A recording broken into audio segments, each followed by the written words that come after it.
आज हम लोग अति महत्वपूर्ण प्रश्नों के अगले सीरीज में हैं, जिसमें चर्चा करेंगे भारतीय राज्य व्यवस्था यानी पॉलिटी से संबंधित। यह टॉपिक होगा पंचायती राज व्यवस्था। इसमें सिर्फ हम लोग वैसे ही प्रश्नों पे चर्चा करेंगे जो एग्जाम में अगर ऑप्शन के साथ में दे दिया जाए तो काफ़ी कन्फ्यूजन हो जाता है उस ऑप्शन को पढ़ने के बाद। सिर्फ महत्वपूर्ण प्रश्नों पे लगभग ये जो इसमें प्रश्नों की संख्या 100-104 के आसपास होगा, लेकिन सिर्फ इसमें 5 से 10 प्रश्नों पे ही चर्चा करेंगे जो अति महत्वपूर्ण है।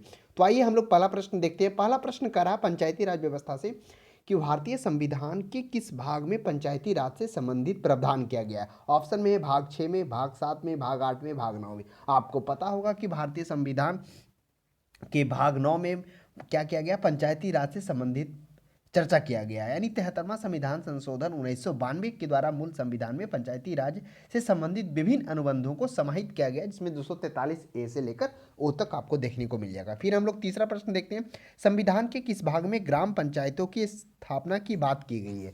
देखिए, ऊपर वाले प्रश्नों में हम लोगों ने देखा, प्रश्न पूछा गया था कि पंचायती राज से संबंधित प्रावधान किया गया, वो भाग 9 में किया गया, और वही भाग 9 के ए में देखेंगे तो उसमें नगर पालिका का चर्चा किया गया है। लेकिन यहाँ पे पूछा गया है ऑप्शन क्वेश्चन नंबर 3 में कि संविधान के किस भाग में, इसमें ना भाग 9 है, ऑप्शन में क्या है तो भाग 3 है, भाग 4 है, भाग 5 है। तो यहाँ पर सिर्फ पूछा गया है कि स्थापना की बात कही गई है। आप याद करिए भाग 4 जिसमें नीति निर्देशक तत्व की बात की गई है, और इस नीति निर्देशक तत्व में हम लोगों ने देखा था जो 12 से लेकर 35 तक, वो तो था नगर, ये भाग 3 में था,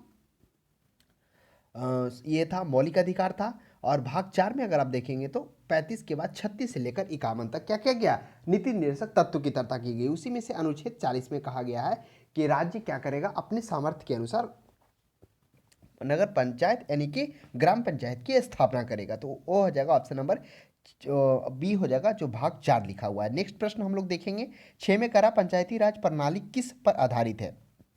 काफी अच्छा प्रश्न है। ऑप्शन में है सत्ता के विकेंद्रीकरण, सत्ता का विकेंद्रीकरण एक है, सत्ता का केंद्रीकरण ऑप्शन ए में। सी में है प्रशासक व जनता के सहयोग से उपयुक्त में से सभी। देखिए, करा पंचायती राज प्रणाली किस पर आधारित है, तो अगर आप इस पे जोर डालेंगे तो अगर महात्मा गांधी भी पंचायती राज के बारे में उन्होंने भी कथन कहा था, उन्होंने इसके बारे में कहा था कि जो स्थानीय सरकार है, जो स्थानीय पंचायती राज की स्थापना होना चाहिए, वो स्थानीय लोगों के एवं उसके नामुइंदों के अनुसार होना चाहिए। क्योंकि क्या होता है, जो केंद्रीय होते हैं, जो केंद्र स्तर पर होते हैं, वो स्थानीय स्तर पर अवगत नहीं हो पाते हैं। इसके कारण सत्ता का विकेंद्रीकरण वह आवश्यक है। विकेंद्रीकरण कहने का तात्पर्य हो गया कि जो काम स्थानीय स्तर पर किए जा सकते हैं वो काम स्थानीय लोगों और उसके नामुइंदों के हाथों में रहना ही चाहिए। लोकतंत्र के लिए यह जरूरी है कि आम जनता प्रादेशिक अथवा केंद्र सरकार से कहीं ज्यादा परिचित स्थानीय शासन से होती, इसलिए सत्ता का विकेंद्रीकरण किया गया। यानी केंद्रीकरण मतलब एक केंद्र में होगा बैठा हुआ। केंद्र कहाँ होगा, यानी आप देखिए सेंटर कहाँ, दिल्ली में, वहाँ विधान पर ये लोकसभा है, राज्यसभा है, सदन वहाँ चल रहा है। लेकिन जो स्थानीय स्तर पर है वहाँ पर क्या होते हैं, केंद्र स्तर से जुड़ना वो क्या हो जाता है, उनके लिए क्या हो जाता है, दुर्लभ हो जाता है, क्योंकि वो काफ़ी दूर होता है। तो इसलिए सत्ता का विकेंद्रीकरण यानी कि स्थानीय लोगों के हाथों में ही क्या किया जाए, उसका केंद्रीकरण किया जाए इस स्तर पर। तो सत्ता का विकेंद्रीकरण किया गया, तो ऑप्शन नंबर बी होगा। केंद्रीकरण मतलब एक हो गया, विकेंद्रीकरण मतलब हो गया स्थानीय लोगों एवं उसके नामुइंदों को ही स्थानीय स्तर पर क्या करना, सत्ता को देना। नेक्स्ट देखिए 60 में करा पंचायती राज का प्रधान लक्ष्य क्या है। ऑप्शन में कह रहा है कि ग्राम वासियों के बीच प्रतिद्वंदता को बढ़ाना, चुनाव में लड़ने के लिए ग्राम वासियों को प्रशिक्षण देना, ग्राम वासियों को शक्ति का विकेंद्रीकरण करना, इनमें से कोई नहीं। यानी पंचायती राज का प्रावधान क्या है, आप देखेंगे कि पंचायती राज से संबंधित जो क्या गया है, अशोक मेहता समिति भी लाया गया 1970, लेकिन उससे पहले जो है किनके द्वारा, जो 1957 में बलवंत राय मेहता समिति के द्वारा लाया गया, जो क्या किया गया, जिसे भारत के द्वारा यानी भारत सरकार के द्वारा उसे क्या किया गया, लागू भी किया गया, जो त्रिस्तरीय था। बलवंत राय हालांकि उसके बाद आया था, लेकिन वो 2 स्तरीय था।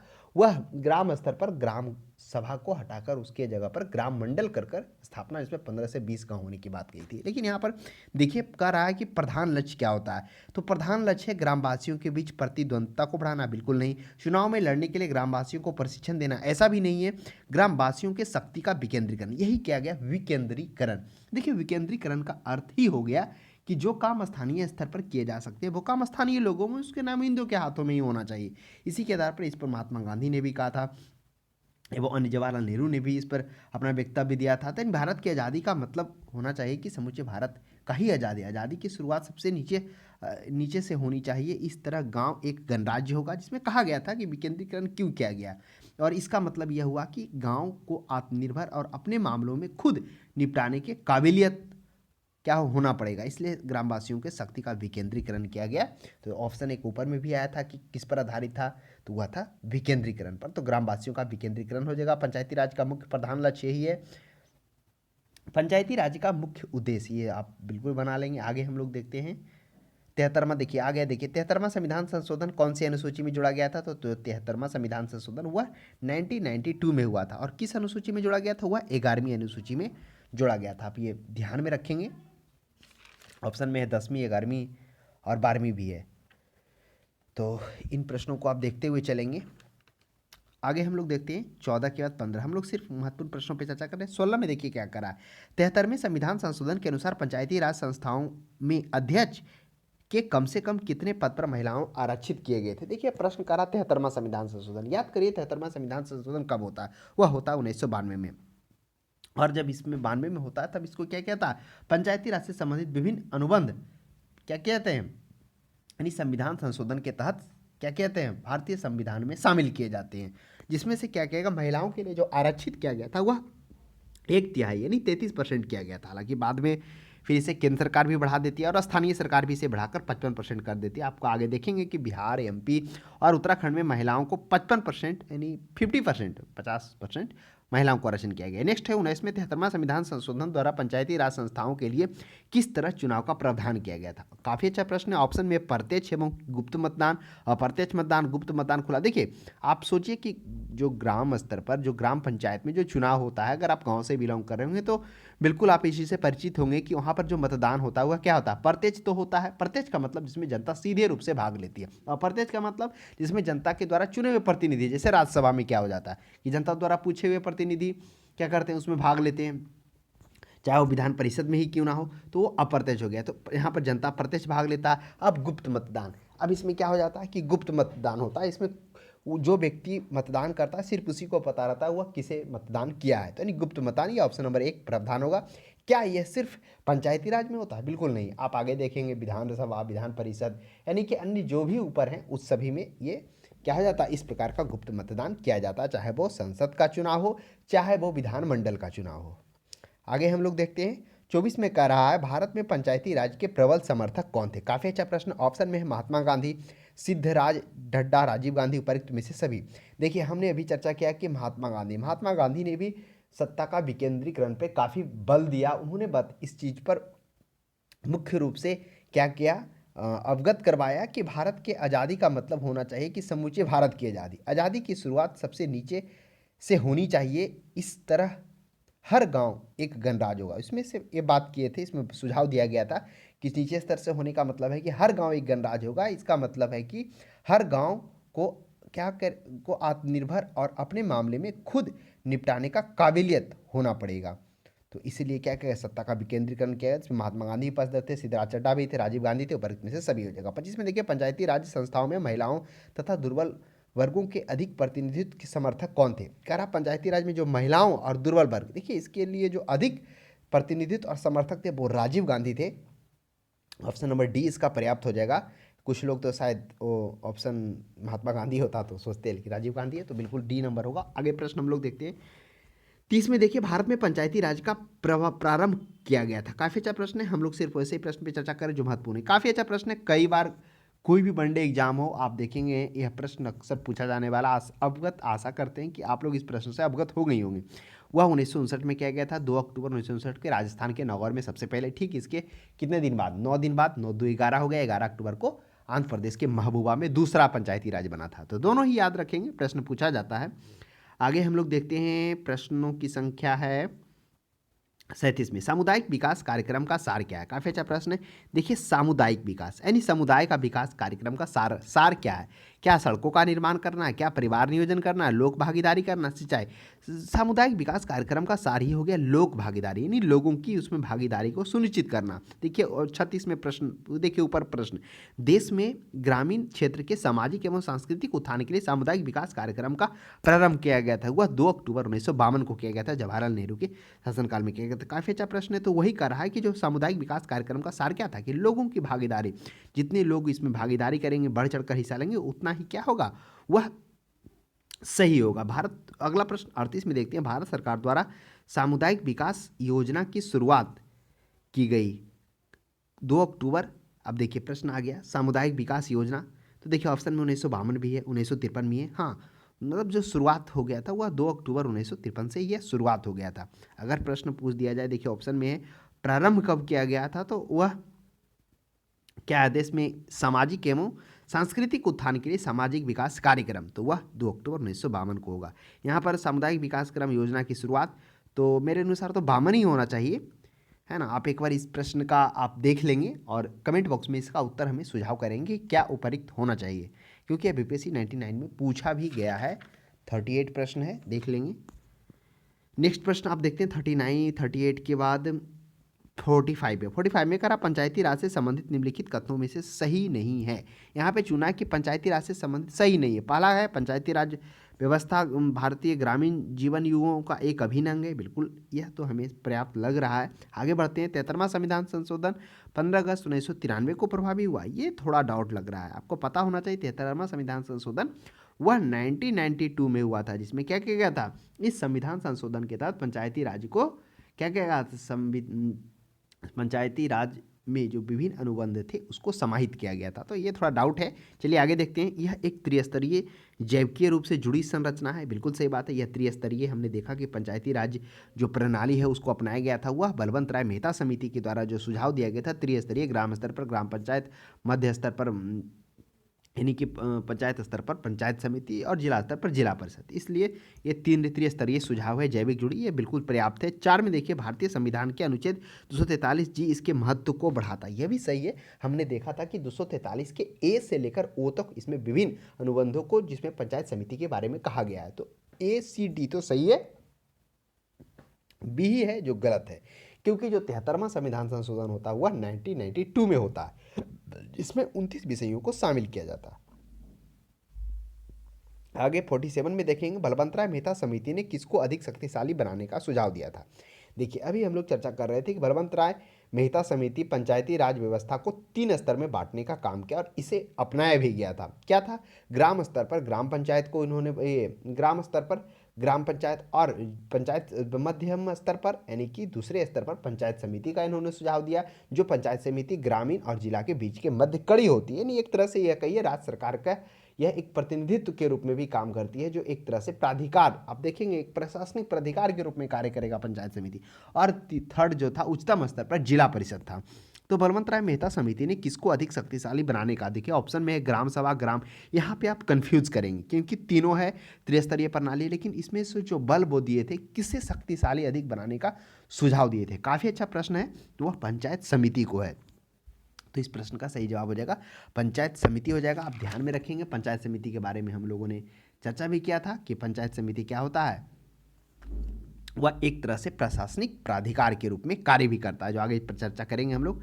बहुत सारे इसके कार्य भी हैं, इसके अधिकार भी हैं। मुख्य रूप से यह एक तरह से कहिए कि ये मार्गदर्शक तो कम कहिए, एक तरह से प्रशासनिक प्राधिकार, यानी कि वो देख रेख कर सकता है, निर्वेक्षण कर सकता है, पर्यवेक्षक के रूप में भी कार्य कर सकता है, जो विकास के कार्य हो रहे हों, तथा वह सरकार के पास क्या कर सकता है, जो उचित मांग है, कुछ प्रावधान है, वो उसे वहाँ तक पहुँचा भी सकता है। 52 में देखिए, पंचायती राज के चुनावों में राजनीतिक दलों को खुले तौर से चुनाव चिन्हों के आधार पर भाग लेने का सुझाव किस समिति ने दिया था। यह भी प्रश्न अच्छा है। क्या हुआ था, बीच में कुछ सुझाव आए थे, देखिए उसमें एक सुझाव में ये कहा गया था कि राजनीतिक दलों को खुले तौर पर चुनाव चिन्हों के आधार पर भाग लेने का, यानी कि इसमें जो चुनाव चिन्ह जिस प्रकार से आप देखते हैं विधानसभा में या फिर लोकसभा में जो चुनाव होता है उसमें सभी का चुनाव चिन्ह मिलता है, तो वैसे ही चुनावों को इसमें मतलब भाग लेने के लिए सुझाव दिया था। ऑप्शन में कौन सा समिति था, वो बलवंत राय मेहता समिति, अशोक मेहता, सादिक अली समिति, इनमें से कोई नहीं। काफ़ी अच्छा प्रश्न है और इस प्रश्न का जो सही जवाब हो जाएगा वह हो जाएगा अशोक मेहता समिति हो जाएगा। 52 का जो क्या कहते खुले तौर पर क्या कहते पंचायती राज्य को, मतलब जो उसके चुनाव चिन्ह है उसमें भाग लेने का। लेकिन आपको पता होगा कि इसमें पंचायती राज में कोई भी चुनाव चिन्ह है उसे भाग लेने का अधिकार नहीं है, कोई भी नहीं लड़ सकता जो पार्टी है। चलिए नेक्स्ट हम लोग देखेंगे 52 के बाद आते हैं हम लोग प्रश्न संख्या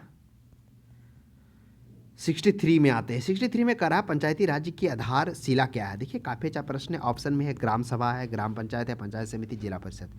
तो देखिए ऑप्शन में आधार, यहाँ पर आधारशिला की बात कहा गया है। देखिए आधारशिला क्या हो जाएगा, कुछ लोग तो पंचायत समिति ग्राम पंचायत मार देंगे और वह तब तक खुश रहेंगे जब तक कि आयोग के द्वारा आंसर की ना जारी किया। देखिए आधार पूछा गया तो ऑप्शन नंबर ए होगा, ग्राम सभा होगा। अब ग्राम सभा क्या होता है आपको पता हो, ग्राम सभा वो होते हैं, यानी कि ग्राम सभा एक पंचायत के अंग, मतलब पंचायत के क्षेत्र में या अंग के क्षेत्र में रहने वाले सभी वयस्कों की सभा होती है। जो वयस्क, अब वयस्क कौन है, जिनकी उम्र 18 वर्ष या 18 वर्ष से अधिक है वो सभी वयस्क कहलाएंगे।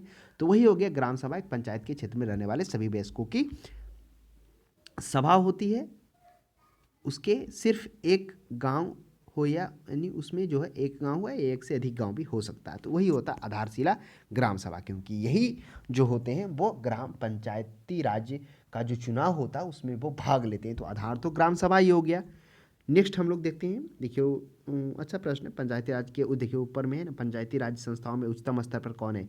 तो आपने देखा कि पंचायती राज में जो अशोक मेहता समिति जो क्या था, समिति था, उसी को ही भारत सरकार द्वारा अपनाया गया था, जिसमें त्रिस्तरीय प्रणाली को दिया गया। जो प्रथम स्तर का प्रणाली यानी कि सबसे निम्नतम स्तर पर ग्राम पंचायत और द्वितीय मध्यम स्तर पर पंचायत समिति और उच्चतम स्तर पर जिला स्तर पर जिला परिषद, यह 3 स्तरीय प्रणाली को दिया गया। अब ग्राम पंचायत में गए कई वार्ड होंगे, पंचायत समिति उसमें जो चुन कर आएंगे उसके सदस्य ग्राम पंचायत समिति को चुनेंगे, जिला परिषद में भी प्रत्यक्ष रूप से जनता भाग लेगी। तीसरा देखेंगे पंचायती राज्य की आधारशिला है। क्या है पंचायती राज्य की आधारशिला, क्या ग्राम सभा है, ये तो अभी चर्चा कर ही लिए हम लोग। आगे देखते हैं पंचायती राज्य की मुख्य उपलब्धि क्या है। मुख्य उपलब्धि क्या है, तो राजनीतिक चेतना का विकास करना है। क्या राजनीतिक चेतना का विकास करना है, क्या ग्रामीण विकास करना है, क्या ग्रामीण समृद्धि करना है, क्या ग्रामीण एकता का निर्माण करना है। सोचिए पंचायती राज्य की मुख्य उपलब्धि क्या हुआ, क्या राजनीतिक चेतना को विकास करने के लिए पंचायती राज्य मुख्य उपलब्धि को लाया गया। आप एक बार गौर करिए, बिल्कुल सही बात है, राजनीतिक चेतना का विकास के लिए ही ये क्या किया गया, मुख्य उपलब्धि इसका यही है। ग्रामीण समृद्धि, ऐसा नहीं कि ग्रामीण को समृद्ध करने के लिए पंचायती राज किया गया, राजनीतिक चेतना यानी बढ़ चढ़कर उसमें लोगों को क्या करना, अवगत कराना, लोगों को जागरूक करना कि विकास में किस तरह से योगदान में क्या लिया जा सकता है, एक दूसरे के सहयोग से क्या कह सकता है, उसका विकास में सहभागिता की ओर बढ़ सकता है। तो यही था पंचायती राज की मुख्य उपलब्धियां। तो हो जाएगा राजनीतिक चेतना का विकास। ऑप्शन बी भी नहीं होगा, सी भी नहीं होगा। सबसे में देखिए पंचायती राज्य का प्रधान समस्या क्या था, कि देखिए काफ़ी अच्छा प्रश्न है। प्रधान समस्या की बात कर रहा है, निर्धनता, दलगत राजनीति, शिक्षा। देखिए अगर पंचायती राज का प्रधान समस्या क्या, निर्धनता, आप देखेंगे कि ग्रामीण स्तर पर गांव स्तर पर जाएंगे तो निर्धनता भी देखने को मिल जाएगा। दलगत राजनीति, गुटबाजी राजनीति भी देखने को मिल जाएगा। गुटबाजी, लोगों को काम कम होने के कारण, वहाँ पर लोगों को समय ज़्यादा मिलने के कारण गुटबाजी राजनीति तथा दलगत राजनीति भी देखने को वहाँ पे मिल जाएगा। क्योंकि लोगों के पास क्या है, मतलब देख आप लोग, हम लोग देखे थे ना जब अर्थशास्त्र पढ़े थे तो उसमें देखे थे किस क्या है, खुली संरचना, जिसमें बेरोजगारी थे, उसमें कई तरह के बेरोजगारी थे, जिसमें एक था ये मौसमी बेरोजगारी, यानी कि मौसमी बेरोजगारी में क्या था, जिसमें मौसम के आधार पर लोगों को व्यवसाय मिलता था नहीं, एक मौसम से जब एक फसल से दूसरे फसल की बुआई तो उसमें लोगों को क्या होता था, उस अवधि के दौरान 3 से 4 महीना लोगों को बेरोजगार रहना पड़ता, तो मौसमी बेरोजगारी के अंतर्गत में। तो इस तरह से वो आपको ग्रामीण स्तर पर जाने पर आपको वो मौसमी बेरोजगारी का भी समस्या देखने को मिली, जिसके कारण लोगों के पास समय जाता रहता था। दलगत राजनीति, गुटबाजी राजनीति भी यह वहाँ पर देखने को मिलता है। लेकिन यहाँ पर पूछा प्रधान समस्या अशिक्षा, तो मुख्य यह अशिक्षा है, शिक्षा का सही से नहीं हो पाने के कारण यह प्रधान समस्या पंचायती राज व्यवस्था का है, और उसी के कारण ये सभी समस्या उत्पन्न होती है। तो प्रधान समस्या ये देखिए, अशिक्षा तो है ही है ना, शिक्षा से ज़्यादा दलगत राजनीति है ना, ये आप कह सकते हैं प्रधान समस्या में दलगत राजनीति की तरफ भी जा सकते हैं। ये नहीं, पर अशिक्षा नहीं, अशिक्षा आगे हम लोग देखेंगे। पंचायती राज का प्रधान समस्या वह हो जाएगा दलगत राजनीति, वही जो हम लोग अभी चर्चा कर रहे थे कि दलगत जो राजनीति हो जाता है, वो काफ़ी समस्या देखने को मिल रहा है। नेक्स्ट देखेंगे 68 में, स्थानीय सांसद एवं विधायक किसके पदेन सदस्य होते हैं? ग्राम सभा के, ग्राम पंचायत के, जिला परिषद के। देखिए थोड़ा सा यहाँ पे हम लोग समझेंगे कि स्थानीय सांसद और विधायक जो होते हैं वह पंचायत, जिला परिषद, ग्राम सभा, पंचायत समिति, तो वह जिला परिषद के सदस्य होते हैं। हमने देखा कि जो त्रिस्तरीय प्रणाली है जिसमें से हम लोगों ने देखा सबसे निम्नतम स्तर पर ग्राम पंचायत है, दूसरे स्तर पर पंचायत समिति, तीसरे स्तर पर जिला परिषद है। तो उसके जिला परिषद के जो पदेन सदस्य के रूप में वो स्थानीय सांसद और विधायक आते हैं। क्या वही आते हैं? अन्य आता है। जिससे जिला परिषद के निम्न सदस्य होते हैं, जिसे संबंधित जिला के जिला परिषद प्रादेशिक निर्वाचन क्षेत्र में सीधे रूप से चुनकर आए हुए होते हैं। जिला के सभी पंचायत समितियों के प्रमुख भी होते हैं। लोकसभा या राज्यसभा के सदस्य होते हैं जिनका निर्वाचन क्षेत्र है या पूर्णतः या आंशिक रूप से जो भी आता है राज्यसभा और विधान परिषद के सदस्य भी होते हैं। ये होते हैं सांसद और विधायक पदेन सदस्य। किसके होते हैं? वह जिला परिषद के होते हैं। तो 67 अच्छा प्रश्न था, है ना। यहाँ पे थोड़ा कन्फ्यूजन के कारण क्या हो सकता है, क्योंकि पंचायती राज से प्रधान समस्या हुआ दल के विचार से जो राजनीति होता है ना, ये आपको आप ग्राम जाएंगे पंचायत स्तर पर, ग्राम पंचायत में, ये आपको देखने को भी मिल जाएगा किस तरह से वहाँ दलगत राजनीति होता है। 67 में देखिए खंड स्तर पर, ब्लॉक लेवल पर पंचायती समिति एक है। हालांकि इस पर सरकार काम कर रही है। इस चीज़ को जो दलगत राजनीति का जो प्रधान समस्या है उस पर सरकार विचार कर रही है। इसमें कुछ बदलाव आ सकता है, आप देखेंगे। 70 में देखें खंड स्तर पर ब्लॉक लेवल पंचायत समिति एक है। क्या प्रशासनिक प्राधिकरण है, परामर्शदात्री समिति है, सलाहकार निकाय है? इनमें से कोई नहीं। तो ब्लॉक लेवल पर पंचायत समिति एक प्रकार से परामर्शदात्री नहीं, बिल्कुल नहीं, ब्लॉक लेवल पर है। तो यानी कि हमने देखा कि जो त्रिस्तरीय प्रणाली था जिसमें हम लोगों ने देखा था सबसे निम्नतम स्तर पर ग्राम पंचायत, फिर पंचायत समिति, फिर जिला परिषद। तो ब्लॉक लेवल पर पंचायत समिति एक प्रशासनिक प्राधिकार है। अब प्रश्न उठता है कि प्रशासनिक प्राधिकार का मतलब क्या हो गया? सभी ग्राम पंचायत की वार्षिक योजनाओं पर विचार कर समेकित करना, यानी मिलकर एक करना, तथा जिला परिषद की योजनाओं को भेजना, फिर पंचायत समिति की वार्षिक बजट बनाना तथा जिला परिषद को प्रस्तुत करना, और भी कई प्राकृतिक आपदाओं से प्रभावित व्यक्ति को राहत देना। ये सभी जो हैं यह एक प्रकार से प्रशासनिक प्राधिकार के रूप में पंचायत समिति कार्य करती है। हमने देखा कुछ संक्षेप के रूप में किस किस तरह से पंचायत समिति की वार्षिक बजट बनाना था, जिला परिषद को प्रस्तुत करना, ये उसका कार्य है, कर सकता है। ग्राम पंचायत की वार्षिक योजनाओं पर विचार करना और समेकित कर मिलकर एक करना, ये भी उसका कार्य के रूप में आता है ब्लॉक लेवल पर पंचायत समिति के। उसके बाद हम लोगों ने तीसरा यह भी देखा संक्षेप में कि प्राकृतिक आपदाओं से प्रभावित व्यक्ति को राहत देने का भी कार्य परामर्श आगे स्तर पर पहुंचाना है। 71 में देखिए समानता पंचायत समिति में कितने प्रकार के सदस्य होते हैं? अब बताइए पंचायत समिति में कितने सदस्य होते हैं? क्या पदेन सदस्य होते हैं, सहयोगी सदस्य होते हैं? यह काफ़ी अच्छा प्रश्न है। एक प्रश्न आया था कुछ समय पहले आया था जिसमें स्थानीय सांसद और विधायक उसके पदेन सदस्य होते हैं। अब प्रश्न उठता है क्या सहयोगी सदस्य भी होते हैं, क्या संयोजित सदस्य भी होते हैं? तो बिल्कुल सही है, ऊपर में से डी होगा। पदेन सदस्य में क्या था जो हम लोगों ने अभी देखा कि ये विधायक और सांसद आ रहे थे, जिसमें से हम लोगों ने देखा था कि जिले के सभी पंचायत समितियों के प्रमुख भी उसके सदस्य होते थे। जैसे लोकसभा, राज्यसभा के सदस्य जिनका निर्वाचन क्षेत्र भी आ रहा था वो भी उसके अंतर्गत आते थे, सहयोगी एवं संयोजित सदस्य के अंतर्गत। तो ये ध्यान में रखेंगे, प्रश्न काफ़ी अच्छा है।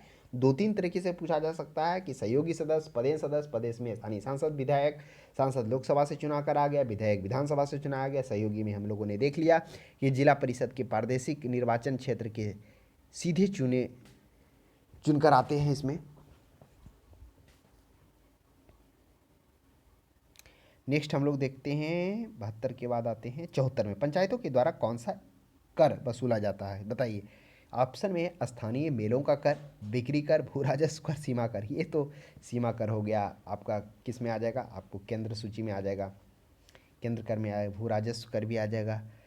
स्थानीय मेलों का कर ये आपका पंचायतों के द्वारा वसूला जाता है। नेक्स्ट क्षेत्र में देखेंगे पंचायत स्तर पर राज्य सरकार का प्रतिनिधित्व कौन करता है? यह भी काफ़ी अच्छा पर है, यहाँ पंचायत स्तर पर है, ध्यान देंगे। क्या पंचायत सेवक करता, ग्राम मुखिया करता, सरपंच करता? पंचायत स्तर पर राज्य सरकार का प्रतिनिधित्व वह करेगा, पंचायत समिति भी है और पंचायत सेवक भी है। यहाँ पे कन्फ्यूज़न होगा और लोग हड़बड़ में क्या करेंगे, पंचायत समिति मारेंगे और पंचायत समिति यहाँ पे गलत हो जाएगा और वह प्रश्न का सही जवाब पंचायत सेवक हो जाएगा, जो क्या करता है, राज्य सरकार का प्रतिनिधित्व करता है। पंचायत सेवक में सेवक के रूप में जैसे खंड विकास पदाधिकारी को वो नियुक्त करता है ना, जो उसके राज्य सरकार का प्रतिनिधित्व करता, आप आगे देखेंगे पंचायत समिति के कार्यों में से हुआ खंड विकास पदाधिकारी आएगा, वही पंचायतों का सेवक वही कहलाता है। चलिए आगे हम लोग देखेंगे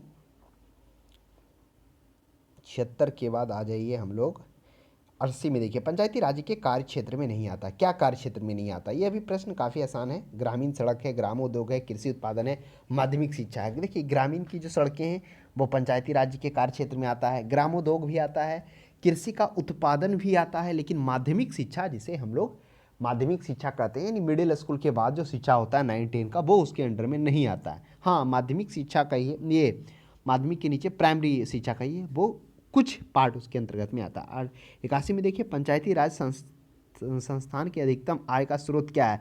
स्थानीय कर है कि क्षेत्रीय निधि है कि सरकारी अनुदान है कि संघीय राजस्व में अंश है? पंचायती राज संस्था के अधिकतम आय का स्रोत क्या है? तो देखिए पंचायती राज संस्थान का अधिकतम आय का स्रोत को वह सरकारी अनुदान ही है, यानी कि सरकार के द्वारा जो अनुदान रहता है मुख्यतः उस पर ही निर्भर होता है। आप देखेंगे कोई भी जब सरकार नया पंचायतों का गठन होता है तब तक विकास का कार्य नहीं होता जब तक कि राज्य सरकार के द्वारा फंड ना किया जाए।